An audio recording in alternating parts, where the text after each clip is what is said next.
You've heard it a million times, right? That we're all products of our childhood. It's one of those things that just feels true. But have you ever really stopped to think about what that means? Like, how does the past actually stay with us? Okay, let's really get into it. This little line of poetry has become this huge, foundational idea in psychology. It sounds profound, doesn't it? And it is.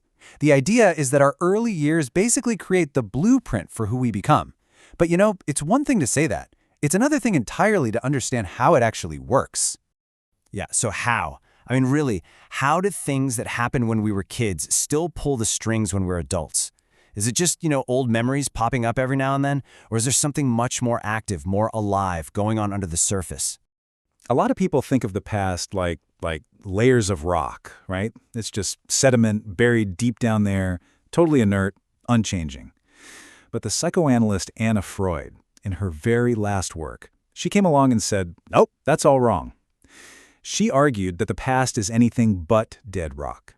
What she proposed instead was kind of mind-blowing. She said those leftovers from our childhood, they're living structures. Just let that sink in for a second.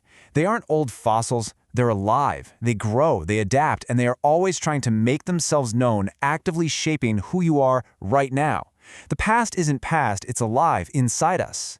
Okay, so if the past is alive, how does it work? How does it, do anything? Well, Freud laid out this really cool framework. She identified 3 different ways these childhood echoes, or as she called them, residues, show up in our lives. All right, here are the 3. First, you've got structural residues. Think of this as the basic architecture of your personality, the blueprint for the building that is you. Then there are dynamic residues. These are the classic unresolved conflicts, the stuff bubbling under the surface. But the third one, this is where it gets really interesting. This is what Freud thought was her most profound insight, developmental residues. And these aren't about the content of what happened to you, they're about the pattern of how you grew.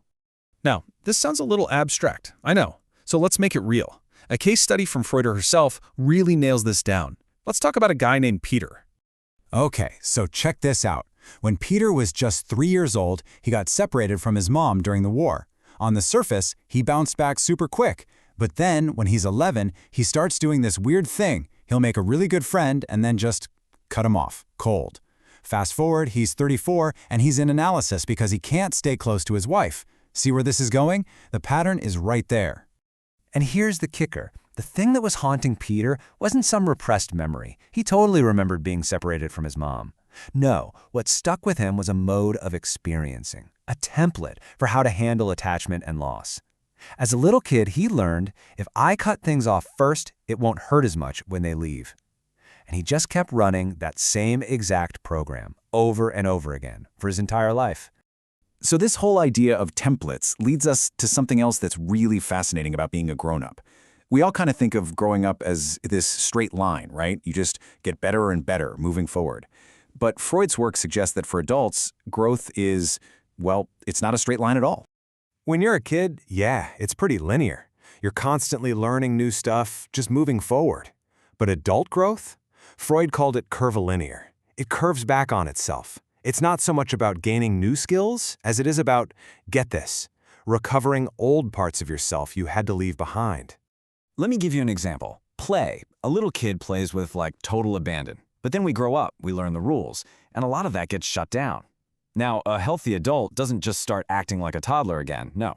They find that old capacity for play, and they bring it back, but in a new way. They blend it with their maturity, their sense of humor.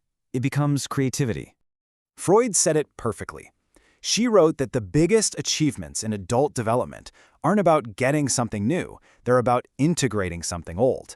It's like finding those lost threads from your childhood and weaving them back into the fabric of who you are now. And this journey, this weaving back in, it doesn't stop.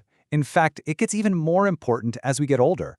Freud pointed out that there are these specific psychological jobs, you could say, that are unique to the second half of life. And one of the toughest ones? It's the journey from, I can do anything, to, okay, I can't do everything.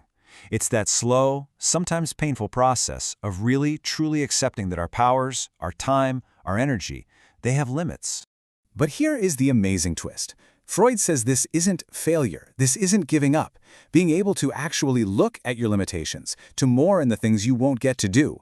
That takes incredible psychological strength. It's not a defeat, it's a massive developmental achievement.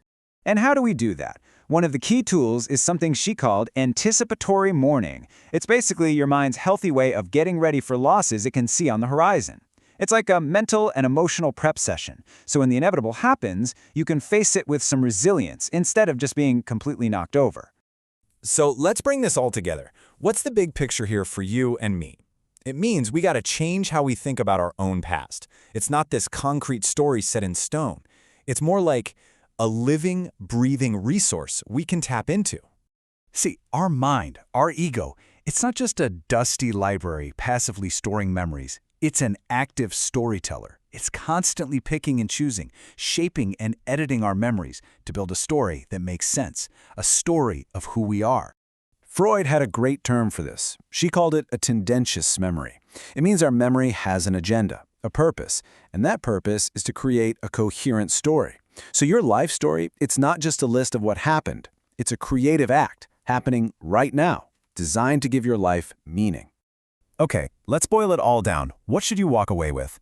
Number 1, your past isn't dead and buried, it's alive and kicking inside you. 2, growing up as an adult is about bringing old pieces of yourself back home, not just collecting new ones. 3, real strength is about knowing your limits. And maybe the biggest one of all, you are the author of your life story, and you're still writing it. So the past isn't some burden you have to overcome or some ghost you need to get rid of. It's the living foundation of this incredible, unfinished story. And you get to write the next page, tomorrow, and the day after that. Which kind of leaves us with one last question. A question for you to take with you. If your past is a living story, and you're the one holding the pen, what new chapter are you going to write today?